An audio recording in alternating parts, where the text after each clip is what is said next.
Hi. இந்த video கொஞ்சம் லென்த்தாக இருக்கும், கோச்சிக்காதீங்க. டியூட்டி முடிச்சு வந்தால் டைம் பாஸுக்கு ஃபேஸ்புக்கில் ரீல்ஸ் பார்க்குறது என்னோடய வழக்கம். அப்படி பார்த்துட்டு இருக்கும்போது தெரியாதனமாக இந்த டிஎம்கேவுக்கு சப்போர்ட் பண்ணுற மாதிரி ஒரு பொண்ணு பேசிக்கிட்டு இருந்துச்சு. என்ன தான் பேசுதுன்னு பார்த்தா,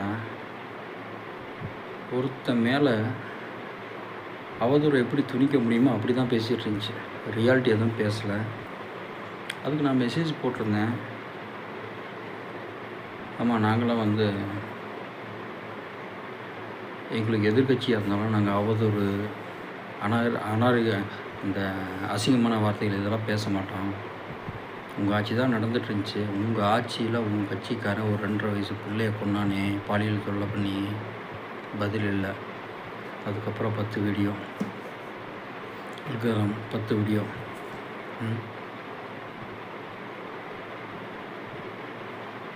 உங்கள் ஆட்சிக்கு எதிரான ஆட்கள் நாங்கள் இல்லை. ஆனால் அதே நேரத்தில் தப்பு நடந்தால் நாங்கள் கேள்வி கேட்போம். ஏன்னா நாங்கள் சாதாரண மனுஷன்.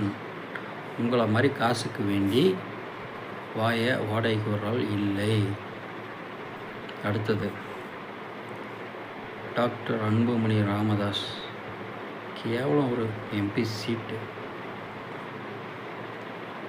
பெத்த தகப்பனை பார்க்குறதுக்கு வக்கில்ல. அவர் ஒரு அப்பன் 1000 தவறான தகப்பனாக இருந்தாலும் கூட அதை அனுசரித்து அதுக்கு தகுந்த மாதிரி நடக்கிறது தான் மகனோட பெருந்தன்மை. பனையூர் எம்எல்ஏ ஆவார், சிஎம் ஆவார், அது நடக்கும். ஆனால் மிஸ்டர் அன்புமணி, நீ மனசு மாதிரி உன் அப்பனை பார்ப்பியா? அது நடக்காது. ஆனால் பனையூர் சிஎம் ஆகிறது நடக்கும்.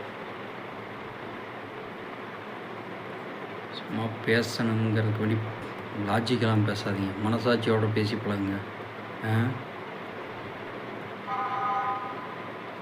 உங்களை மாதிரி அசிங்கமான கேடுகட்ட அரசியல் எங்களுக்கு பண்ண தெரியும். ஆட்சியில் இருக்கிற ஆளுகள் அவங்க ஆட்சி செலுத்தக்கூடிய விதம் எங்களுக்கு பிடிக்கலை. அதான் மட்டும்தான் நாங்கள் பேசுகிறோமே தவிர, அந்த ஆட்சியில் யார் உட்காந்துருக்கா அவரை பற்றி நாங்கள் தப்பாக பேசுகிறோமா? நாங்கள் பேச மாட்டோம். உங்களை நீங்களே வேணால் காசு கொடுத்து வச்சு பேசிக்குவீங்க, ஆனால் நாங்கள் பேச மாட்டோம்.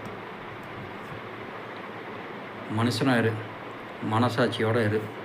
தயவு செஞ்சு கடைசி காலம் பெத்த தகப்பனை பார்.